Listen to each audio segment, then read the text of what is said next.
Friends, இப்போ ஒரு 100 தட்டாம்பயிரை நேற்று ஊற வச்சுருந்தேன். இன்னைக்கு நல்லா ஊறிடுச்சு ஃப்ரெண்ட்ஸ். இப்போது இது தட்டாம்பயிர் குழம்பு எப்படி வைக்கலான்னு பார்க்கலாம். சின்ன குக்கரில் வாஷ் பண்ணி அந்த 100 தட்டாம்பயிறு இதில் போட்டிருக்கிறேன். ஒரு 3 விசில் வச்சு நம்ம எடுத்துக்கலாம். இதில் கொஞ்சமாக எண்ணெய் ஊற்றிக்கிறேன்.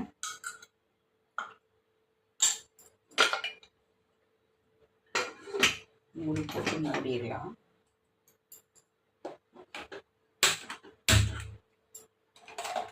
இது ஒரு 3 விசில் வரட்டும் ஃப்ரெண்ட்ஸ். அப்புறம் என்ன பண்ணலாம் பார்க்கலாம்.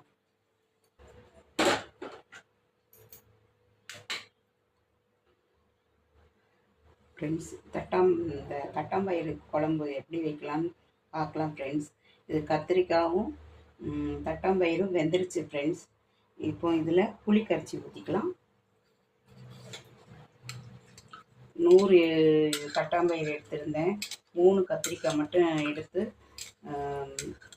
இதோடு போட்டால் குழஞ்சி ஃப்ரெண்ட்ஸ். அதனால் தனியாக ஒரு கொதி வந்த உடனே இதில் ஆட் பண்ணிட்டேன் ஃப்ரெண்ட்ஸ். இதோட போட்டால் குழஞ்சிரும். இப்போது இது தேவைக்கு தக்கன நம்ம புளி கரைசலை ஊற்றிக்கலாம்.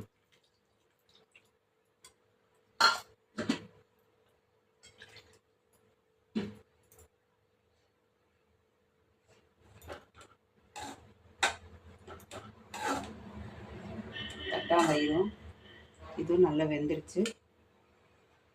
இதில் கொஞ்சம் மஞ்சள் பொடி ஆட் பண்ணிக்கலாம்.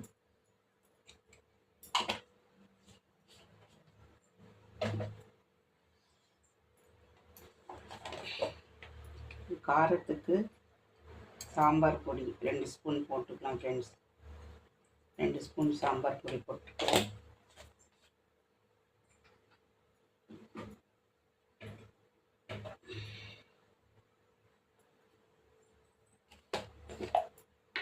அப்புறம் மல்லித்தூள் குட்டி ஸ்பூனுக்கு 3 ஸ்பூன் போட்டுக்கலாம்.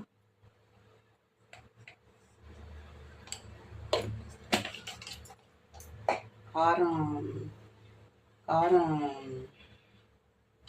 இல்லைன்னா நம்ம வத்தப்பொடி கொஞ்சம் ஆட் பண்ணிக்கலாம் ஃப்ரெண்ட்ஸ். இப்போ இதுக்கு உப்பு போட்டுக்கிறேன் கொஞ்சம் மட்டும்.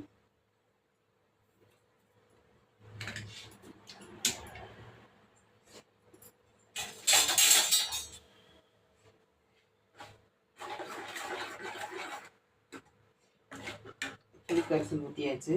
காரத்துக்கு சாம்பார் பொடி, மல்லிப்பொடி, சால்ட்டு எல்லாம் போட்டாச்சு. இப்போ நல்லா கொதிக்கட்டும். இதில் தேங்காய் மட்டும் அரைச்சி ஊற்றணும் ஃப்ரெண்ட்ஸ். இது என்ன பண்ணலாம் பார்க்கலாம்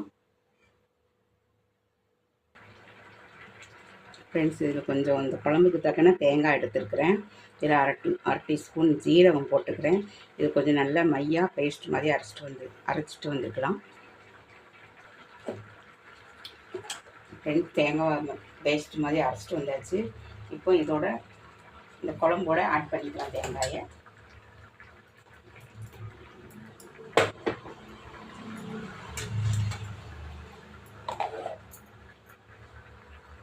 தேங்காயோட ஒரே அரை டீஸ்பூன் ஜீரகம் மட்டும்தான் போட்டிருக்கிறேன், வேறு எதுவும் போடல.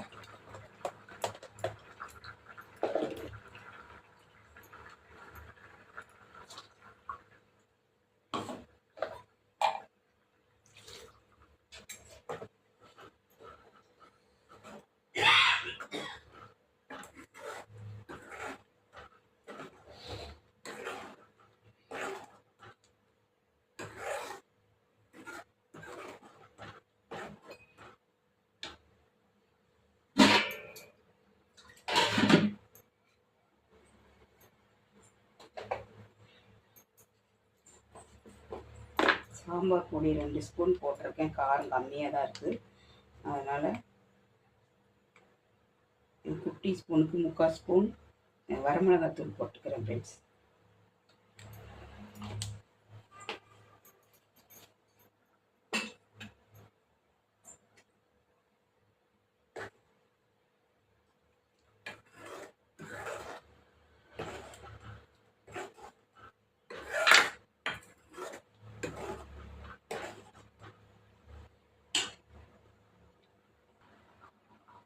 ஃப்ரெண்ட்ஸ், இதில் ஒரு கடாயை வச்சு குட்டி ஸ்பூனுக்கு 4 ஸ்பூன் தேங்காய் எண்ணெய் ஊற்றிக்கிறேன். இதில் நம்ம கடுகு கொஞ்சம் ஆட் பண்ணிக்கலாம். குழம்புக்கு தாளித்து விட்டுக்கலாம் ஃப்ரெண்ட்ஸ்.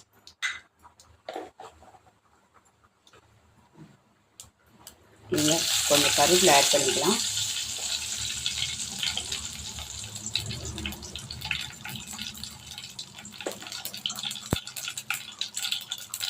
கடுகு பொரிஞ்சிட்டு சின்ன வெங்காயம் ஒரு 7-8 வெங்காயம் எடுத்து வெட்டி இருக்கிற பொடி போட்டு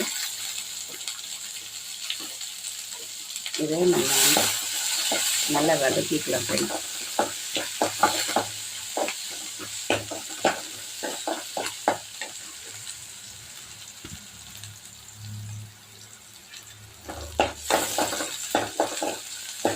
நல்ல பொடி நல்லா வதக்கிக்கலாம் கொஞ்ச நேரம் மட்டும். இந்த குழம்பு ரெடியாக இருக்குது.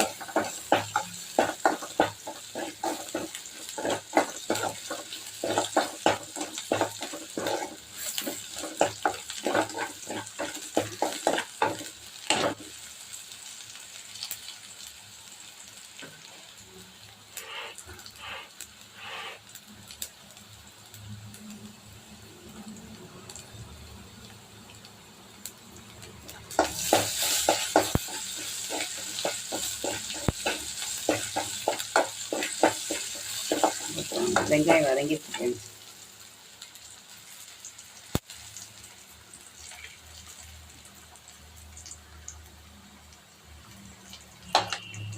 பொன்னிறமாக நல்லா வதங்கிடுச்சு. இதில் நம்ம ஆட் பண்ணிக்கலாம் ஃப்ரெண்ட்ஸ்.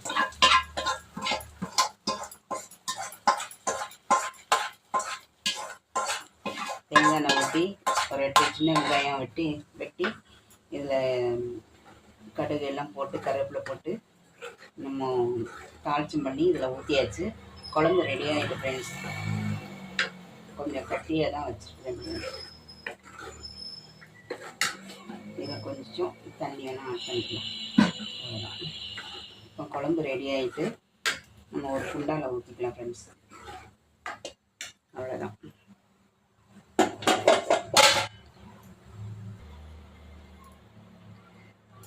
இவ்வளோ நேரம் ஃப்ரெண்ட்ஸ் வெங்காயம் பொன்னிறமாக வதக்கி ஒரு 8 சின்ன வெங்காயம் கடுகு கருவேப்பிலை எல்லாம் போட்டு வதக்கி இந்த குழம்போடு ஆட் பண்ணிட்டேன். இப்போ குழம்பு எல்லாம் ரெடி ஆகிட்டு மல்லித்தலை கொஞ்சமாக வெட்டி போட்டிருக்கு ஃப்ரெண்ட்ஸ்.